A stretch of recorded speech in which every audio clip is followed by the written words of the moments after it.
Well, as San Diegans get ready for the rain today, it's already having a big impact on our state. Ned has been talking about it. We're seeing strong winds, flooding in areas hit by drought, as well as wildfires. Look at the video here. Lots of rain in other parts of the states right now. News 8's Evan Ronnie live in Mission Beach with a closer look at that. And then the high surf advisory that we're having along our coast here, Evan.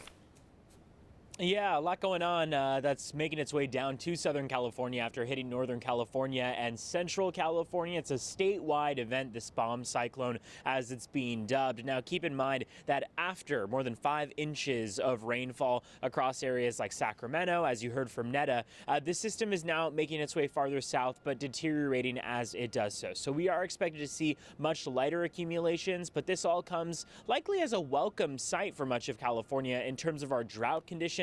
We finished last year's water year about the second driest on record, and now as we move through our new water year, it is definitely hopeful that we pick up on higher quantities of precipitation. And there was a lot of wind, a lot of rain, a lot of hail, and the clouds were really, really black. So over the weekend, Sacramento saw more than 5 inches of rain. Northern California cities set all-time rainfall records. As this bomb cyclone travels south, only light remnants are expected here in San Diego County. As far as the timing of this goes, though, we are still expecting plenty of rain. Rain is expected to reach northern San Diego County during the early afternoon, and rainfall will be greatest to the north with lighter accumulations to the south. Now, for San Diego County, expect totals to range. At the coast, we're looking at about 1/4 of an inch. For the mountains, 1/2 inch to an inch total is expected, and deserts can expect between 1/10 of an inch to 1/4 of an inch. And as you heard from Eric there, high surf advisory also expected to take effect. That is going to happen at 11 a.m. It'll last all the way through 3 p.m. on Wednesday, so more than a 48-hour stretch. That surf will be especially high. Keep in mind, this is only in time for experienced surfers and swimmers to get into the water, as dangerous rip currents are also expected. The risk of rip currents remains pretty high throughout the next several days. 5 to 8 foot waves expected. Sets of 10-foot waves are possible along the way. In Mission Beach, I'm Evan Arani, News 8. Evan, thank you. This morning, UC San Diego is remembering a student who died after a fall on campus. A memorial is growing for 18-year-old Aaron Fan as investigators are trying to figure out what happened here. News 8's Chris Groh is live on campus of UC San Diego with reaction from students. And Chris, what a tragedy and definitely a shock. Definitely a shock, because people are really confused about what led to this happening. What led to Aaron Fan falling from that 8th-story window? It's something that police will be investigating, but at the same time, students deeply saddened by this. And it's terrible. This is my first year here, and I just feel really sorry for the kid and the parents and the fact that someone had to go through that. Incredibly sorry for your loss. That's an extremely hard thing to go through. I can't imagine what they're going through right now. And it was the San Diego Medical Examiner's Office that ID'd Aaron Fan as that 18-year-old student killed in this fall. Now, this is what we know so far about this incident. Fan was at a party in the Tioga Hall dorm building Friday. What we know is that a campus officer was called to the room for a noise complaint. That's when Fan was last seen going into the bathroom by witnesses inside that room. A short time later, he was seen falling from that 8th floor window by witnesses that were outside. Now, they called 911, but sadly, it was too late, and Fan, again, was killed in this fall. Now, according to UC San Diego, an investigation is underway, and they are providing counseling and other support services to students who need this. But again, a lot of questions remain in this case, so continue to stay with News 8 as we wait for updates and we get updated about what could have possibly led up to Fan's fall. Eric and Stella. So sad. All right, Chris, thanks for the update there. The search for missing South Bay mother Maya Milieute is expanding to our deserts. It comes after Maya's husband Larry was arrested and charged with the murder of his wife last week. Still, volunteers joined Maya's family members fanning out across the Anza Borrego Desert. Those searching for her hope with an arrest made. More information surrounding Maya's disappearance will be coming to light here. Larry Milieute has pleaded not guilty to charges of first-degree murder and weapons possession. Dr. Anthony Fauci says COVID vaccines for kids between the ages of 5 and 11 will likely be available in the first half of November. An FDA advisory committee will vote tomorrow on whether to recommend emergency authorization for Pfizer's vaccine. The CDC would then hold its own vote next week. Pfizer reported its vaccine was more than 90% effective in preventing COVID in children. No vaccine mandates, stand with Kyrie.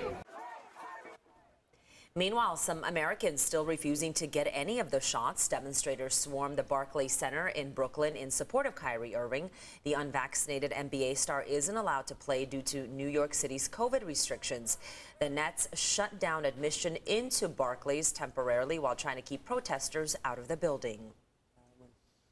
Taking a look outside here on this Monday morning, we are expecting a little bit of rain to be heading our way here. It's been pummeling the northern part of the state, and this is what we call one of those slow movers, right, Netta?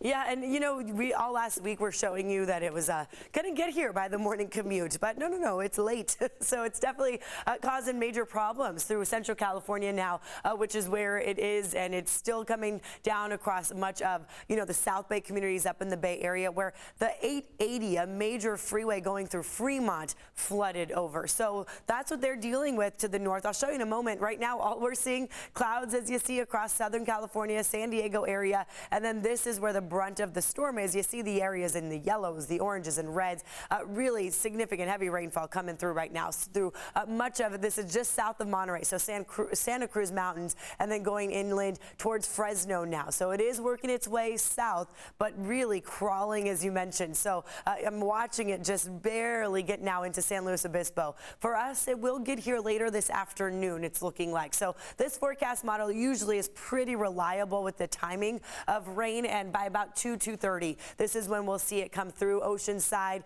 Camp Pendleton, Fallbrook, and then by about 4 o'clock, this is when it'll just get a little heavier and more widespread. As you see, it'll extend into parts of East County through our mountains, and then 5 o'clock, it kind of looks like widespread heavier showers coming in at that afternoon commute time. 6 o'clock staying fairly heavy, and then here we go, 7, 8 o'clock.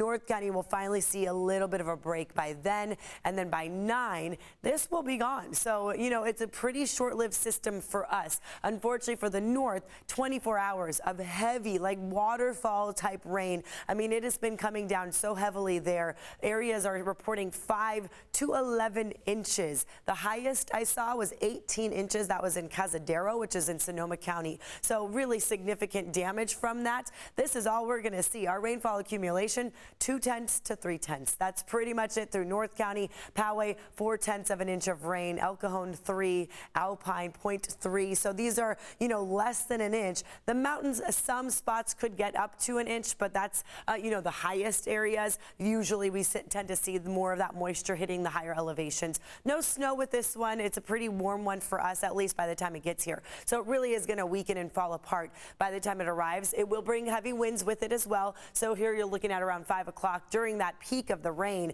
the winds will also be gusting. So that tends to bring down tree branches, you know, causes damage in that way. So that's something to warn you about. So by 5 o'clock, I would say if you can, you know, get home a little bit earlier today, or perhaps a little bit later to avoid that peak timing. I mean, it's not really ideal when you get the heaviest rain and the strongest winds during people's, you know, rush hour. And Jenny, I'll send it over to you. At least it's not raining right now. Yeah, Netta, are you writing notes to people, to their boss, so they can leave work early? I suggest leaving it to dear boss. Love your weather person. Yeah, love your local weathercaster. You heard it from Netta, though. Yeah, it's going to get a little bit busy later. Currently, you can enjoy the ride because I don't see any major issues with your travel times. Coronado Bridge starting to build up ever so slightly. You can see that deep red at the tail end. That northbound 5, northbound 805, I don't see any issues at the moment. CHP reporting a new crash, though, on the 78 right at Center City Parkway. It's not really registering on the map right now. However, what I am understanding is there was a car safely kind of off to the side on that off-ramp, got hit by another car, so you may notice some crews again east on the 78 at Center City Parkway. Back